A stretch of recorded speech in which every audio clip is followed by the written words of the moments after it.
This is Outnumbered. I'm Kimberly Guilfoyle, and here today, Harris Faulkner, Sandra Smith, Katie Pavlich, and today's hashtag one lucky guy, there he is. Tucker Carlson, feast your eyes on that. And he is outnumbered and looking good. You kind of match Harris. Did she send you the color wheel? We were emailing at about 5:15 this morning. What dress? I always ask, what dress are you wearing? And she always says, what tie are you wearing? We kind of coordinate. Let me tell you something. So you're saying that she texts you as much as she texts Ed Henry then? Yeah, big time. Oh my goodness. I like to think more, but Who's you know, that's just keeping track me. of that? Well, let me tell you something. You guys look like you're ready for prom. I hope you're ready for the show. Hey, baby. So ready. Let's rock, let's roll. All right, let's do this. Oversight holding hearings on the IRS scandal. Round 2. Last night it was IRS Commissioner John Koskinen on the hot seat today. White House lawyer Jennifer O'Connor. Last year she served as one of the lead IRS attorneys who oversaw the agency's response to congressional demand for Lois Lerner's records. Now Republicans pressing O'Connor if she knew then about the 2 years of Lerner's emails lost, possibly forever, after a computer crash in 2011. The hard drive since destroyed. A stunning disclosure Congress was not told about until last week. Seems like everyone knows this stuff except the Congress, and we don't get it for months later. So again, what I'd like to be able to do is be as helpful as I can with what I knew when I was Well, at the it would have been helpful if you'd had those answers to those questions. Do you know if the White House counsel's office, once they got this information that, in fact, Lois Lerner's emails in a critical 2-year time frame were lost, do you know if the White House counsel's office told the FBI and told the Justice Department? So what I can tell you is what I knew when I was at the IRS. No, I'm talking about now. You work at the White House counsel's office. They knew this information in April. We didn't know it till June. There's a 2-month time difference there. In that time, did the White House counsel's office tell the FBI? I mean, remember what the president said. He said he's angry about this. People have to pay. This is outrageous. There's no place for this. This is all the things he said when this scandal broke. So I'm wondering if you get important information like Lois Lerner's emails are lost, did you share that with the agency doing the criminal investigations? You say, hey, this is serious. We better get this information to the FBI and to the Justice Department. Did you guys do that? I'm happy to answer questions about my time at the IRS. I was there. I'm asking, did your boss, did the folks you work for at the White House counsel's office, when they got this critical information, did they share it with the Justice Department?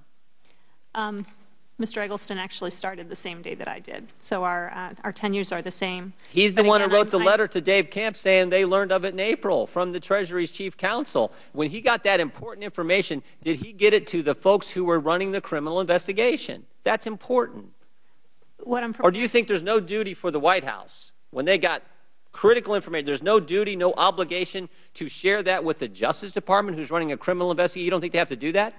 So they can just sit on the information? I see the gentleman's time has expired. You may answer. Can I answer the question? I'm happy to work with you and with your staff to try to get you information as we can to answer your questions about my time at the White House. Mr. Chairman, if I could, that wasn't the question.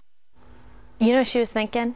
Calgon, take me away. She's like, can I be anywhere but here, like somewhere sipping a latte or in a bubble bath? Because that was brutal, Harris. That was brutal. Oh my that was gosh. brutal. And she then was determined to get her word in, can I answer the question, and then didn't answer the question. Right. You know, what really struck me as I watched this last night, and I know you were on Twitter, Katie, because I follow you, and there were so many people who were live tweeting this almost like the Super Bowl. People were like, drop the mic, walk away. These people have no answers. Not only did they have all weekend to prepare, right, like a final exam, they were given 15 questions ahead of time by Representative Issa. Like, all they had to do was study up, Buttercup. How's that not fair, right? I'm just flabbergasted. But one thing struck me as I was on Twitter last night, and I'm going to use Katie as my example of people on fire. So 2 to 5% of the IRS employees, this is your tweet, have hard drive failures. Lois Lerner just happened to be one of those employees at the right time. There is such a suspension of belief in all of this. It's amazing to me. Yeah, amazing. And that's the biggest problem. And we heard again last night that Chairman Issa told the IRS commissioner, look, your credibility is on the line and your credibility is gone. And that is absolutely true. And when you have the commissioner refusing to apologize for not even just not complying with Congress, but also to the American people for the targeting that went on beforehand, which is really the issue here, you know, that is something that he's going to have to come up with. And it goes to show that although Democrats were apologizing to the commissioner last night, they were apologizing this morning for the treatment. They, Representative Jackie Spear accused Republicans of badgering the witness at some point. Asking tough questions on a very serious issue, which is the IRS being used as a political weapon against people to silence them ahead of elections, is a very serious thing that requires tough questions. It doesn't mean that they're being badgered or disrespected in front of Congress. Something that really struck me, I was watching it the same way, like the Super Bowl. My house had to watch it. It was on. We were glued to it. Was the opening statement of the Irish commissioner and how he went on to politicize the inefficiencies of the IRS, pointing out that it's not unusual for computers to fail. In fact, he went on to say that because of recent budget cuts, that it's extremely not unusual that their computers failed because of the old technology that the IRS employees are forced to use. And he went on to actually bring that up several more times, even in questioning. He referred to the lack of money that the IRS had access to for the inefficiencies and the failure of these computers that led to the loss. Well, he blamed the whole thing on a failure on a budget problem. Right. And to which ISIS said, well, wait a second. If I don't pay my taxes, can I just say, well, I just don't have the money to comply with IRS regulations? See how that works? Well, it doesn't. But this is exactly why that exchange between Jim Jordan, who, by the way, is one of the few members of Congress who can ask a coherent question, is fantastic, and O'Connor is the reason that Democrats in the committee were so apoplectic about O'Connor being called. They have the answer to every question she was asked. They're just not giving them. Right. And that looked awful. It because there aren't any good answers. There aren't any good answers. It all shows like misdeeds and, let's be honest, malfeasance on their part. Right. But it just keeps on getting better. Now listen to this. This is an exchange from Jason Chaffetz and Koskinen, and we'll get your thoughts. Tucker. But you said that the IRS was going to extraordinary lengths to give it to the recovery team. That's correct. That's correct. But it's backed up on tape. For 6 months, yes. And that was within the 6-month window. So why didn't you get him off the backup? All I know about that is that the backup tapes are disaster recovery tapes that put everything in one lump, and extracting individual emails out of that is very costly and difficult. And it was not the policy at the time. Did anybody try? I have no indication that they did.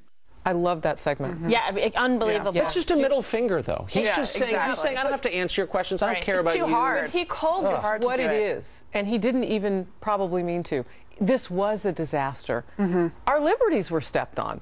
These weren't just conservative political groups. These were some groups you're smiling, you know what I'm talking about. This was wider than just politics. Yeah. I mean, there were some Israeli groups that were kept from their tax-exempt status, and they were delayed as well. I mean, this was something that was much broader. This is a liberty issue for all of us. To me, that is a disaster, and it was inherent in what he was saying. And they should have backed it up and looked at the backup. It should matter. I mean, as bad as you thought this was, it keeps getting worse because their answers are so evasive and so deficient that it really makes you question. And this is the IRS affects everybody. This isn't just like the EPA or something else. This is the IRS who's keeping tabs on all of us, and they're not keeping tabs on themselves. It's shameful and inexcusable. So there has to be some accountability and repercussions here. I don't know who's going to do it, but at least they're asking the questions. Take a listen to Cleta Mitchell. This is the attorney for the groups who are actually targeted by the IRS, and then we'll get our thoughts.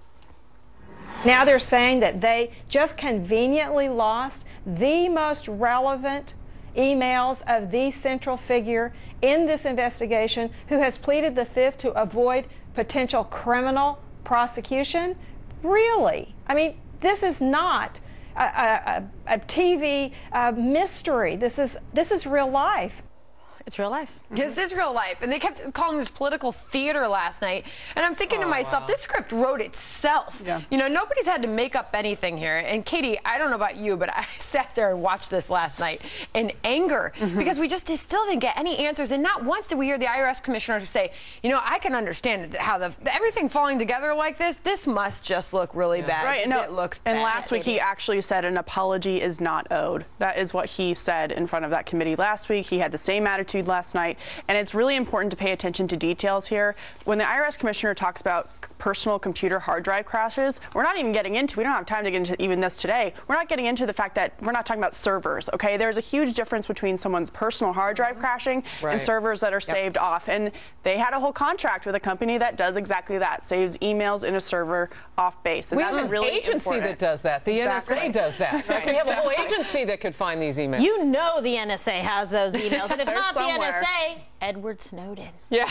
All right, first Hillary Clinton insisted she isn't truly well off. Now we're learning her daughter Chelsea says she tried to care about money but could not.